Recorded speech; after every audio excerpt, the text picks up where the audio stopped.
বাবারে বাবা, মনে হয় তো দিন, সূর্যের এত তাপ, কিন্তু রাইতের মতো সিনারি গেছে একদিকে। কাছে কানা, দিনকে ভাবে রাত, চোখে দেখে না, অকারণে করে উৎপাত।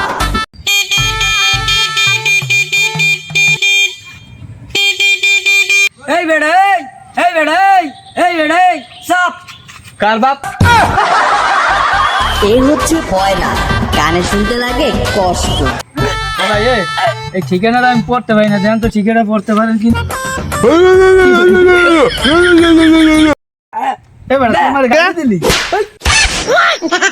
আর এই হচ্ছে বোবা। চলুন তাহলে এদের কাণ্ড দেখি।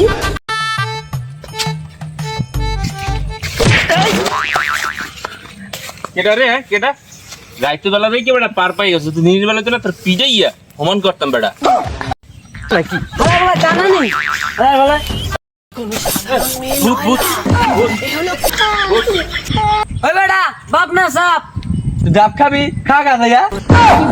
এবার তোর 5000 কেজি সাপ। ও মাপ সাপ, আচ্ছা ঠিক আছে, তোর মাপ করে দিলাম। তুই আমার আবার গালি দাস। কিরে, বোবার ঘরের বোবা এখনো আয় নাই? কি কস, তোর আব্বা আবার বিয়ে করছে? আইয়ে বসে আর মোহের জাতীয় সঙ্গীত শুনিয়ে বুঝে গেছ। কি আবার জামা করছে? কয় কি? এ চুপ, একদম চুপ। কি রে, তোর মুখ লড়তে আছে, সাউন্ড কো? এই চুপ থাক, এই চুপ থাক। যদি চুপ থাকি তার কথা কমো কেমনে? আমাকে আর বেকার থাকা যাইব না, একটা কাম কাজ করছে, একটা কাম করতে হইব। কেউ যদি তার বেকার না কইতারে আমাকে। হয়, ঠিকই কইছো এতদিন পর একটা কথা। আর ঠিকই কইছো কথা। তুই ঠিকই কইছো, এত গরম এখন আর চা খাইতাম না।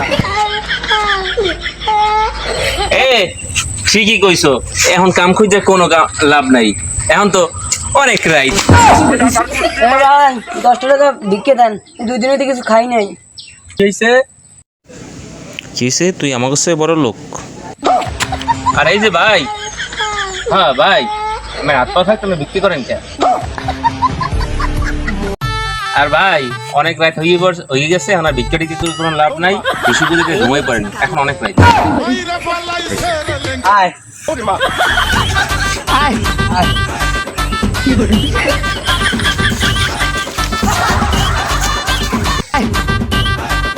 কি করি?